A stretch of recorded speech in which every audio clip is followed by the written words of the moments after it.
بسم الله الرحمن الرحيم. أبو بكر الصديق اشتهر بقوة التصديق وقوة الإيمان. عمر فرق الله به بين الحق والباطل. عثمان بالحياء. علي بن أبي طالب معروف بالبسالة والشجاعة. عكاشة بن محصن يدخل الجنة بغير حساب ولا عذاب. طلحة بن عبيد الله قضى نحبه يعني أدى ما عليه. خالد بن الوليد سيف الله المسلول. حمزة بن عبد المطلب أسد الله وأسد رسوله. أبو موسى الأشعري أوتي مزمارا من مزامير آل داود عشان صوته جميل في القرآن. أبو هريرة حافظ السنة وناقلها روى 5374 حديث وما صاحب الرسول إلا 4 سنوات. حنظلة بن أبي عامر غسلته الملائكة بعد موته. لقد اهتز عرش الرحمن اليوم لموت سعد بن معاذ صاحب سر رسول الله. حذيفة بن اليمان أعلم أمتي بالحلال والحرام معاذ بن جبل. وكل واحد من الصحابة له ميزة، حتى اللي غير معروفين منهم يكفيهم شرف إنه شاف الرسول عليه الصلاة والسلام قدامه. حتى الواحد فيهم لو ضعفت عبادته أو ضعف شوية، ثاني يوم يصلي خلف الرسول عليه الصلاة والسلام، يشوفه يتكلم، يسمع الحديث منه، ترجع عبادته، يرجع إيمانه، ترجع معنوياته.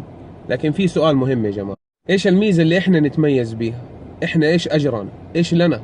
هم يكفيهم شافوا الرسول، إحنا آمنا به من غير ما نشوفه، فإيش ميزتنا؟ أبشركم يا جماعة، الرسول عليه الصلاة والسلام ما نسينا، حتى إحنا لنا ميزة ولنا فضل وأجر عظيم إن شاء الله إذا استقمنا على كتاب الله وسنته.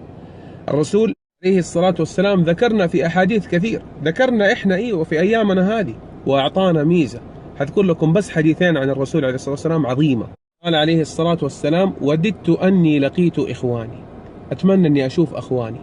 فالصحابة سألوا: أولسنا إخوانك يا رسول الله؟ إحنا مو أخوانك؟ قال: بل أنتم أصحابي ولكن إخواني الذين آمنوا بي ولم يروني. الله أكبر يا جماعة، عشان آمنا من غير ما نشوفه صرنا أخوانه. الحديث الثاني قال عليه الصلاة والسلام: إن من ورائكم أيام الصبر. يقول للصحابة إنه بعدكم حتيجي أيام اسمها أيام الصبر، اللي هي أيامنا دي، للمتمسك فيهن بما أنتم عليه أجر 50 منكم. قالوا: بل منهم يا رسول الله؟ قال: بل منكم. عارفين إيش معنى الكلام ده؟ يعني اللي يتمسك بدينه في أيامنا هذه أيام الصبر أجره بأجر 50 صحابي. حتى الصحابة استغربوا، 50 صحابي، فإيش قالوا؟ قالوا: بل منهم يا رسول الله، يمكن تقصد 50 واحد منهم. قال: بل منكم، يعني بإذن الله ميزتنا إنه عملنا يوازي عمل 50 صحابي إن شاء الله. لكن سؤال يا جماعة، كيف اشتياقك للرسول عليه الصلاة والسلام؟ هل أنت مشتاق له زي ما هو مشتاق لك؟ هو مشتاق لك وقال: نفسي أشوف أخواني اللي آمنوا بي ولم يروني.